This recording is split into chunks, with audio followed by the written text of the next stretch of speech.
it's a disappointment to say that the president has tried to help our victims, because you're giving him a pat on the back when it shows clearly how incompetent, reckless they are, that they shot protesters, then now they want to pay them, and you just pay them 3 million. Someone like Mama Kennedy, all that money is still going back to her children who are sick. And when we look at the insurance guidelines, someone who dies out of an accident, because the government is saying this is an accident, they actually pay 10 million. So they have money for private jets, they have money to spend around for mobilization, but they do not have money for victims. It's the hypocrisy that Mama Mburu is talking about. And that is what we are saying. We need accountability. If all these victims have not been called, which victims are we talking about? Are we having proxies getting this money?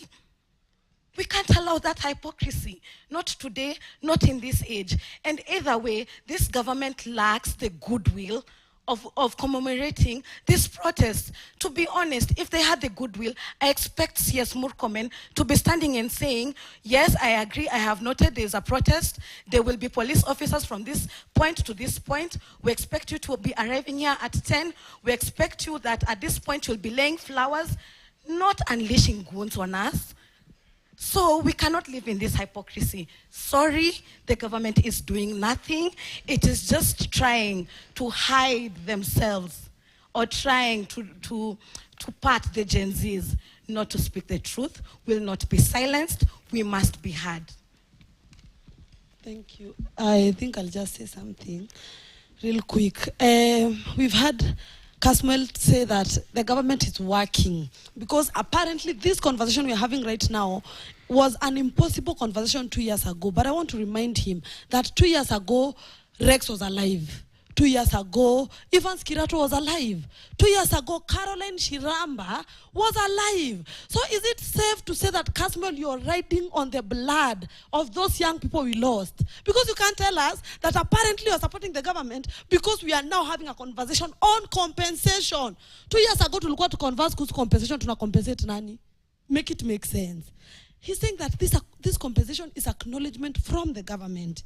But again, as late as last year, November, the president was questioned and asked, do you regret giving the shoot them in the leg order? And he said point blank, I don't regret. As if Rex didn't die from a shot to the leg.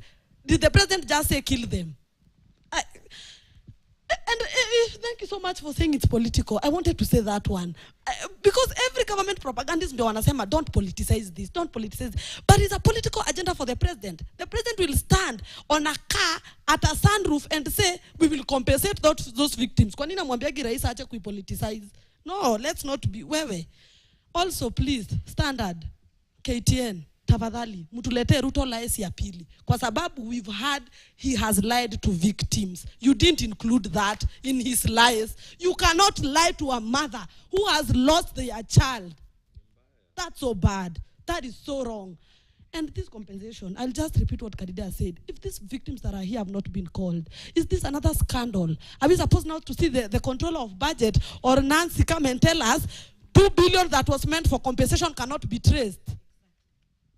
Kwa hiyo yote na mingi na machache. Kesho mtoke na one time. Okay, thank you. My name is Abokelisha once again, and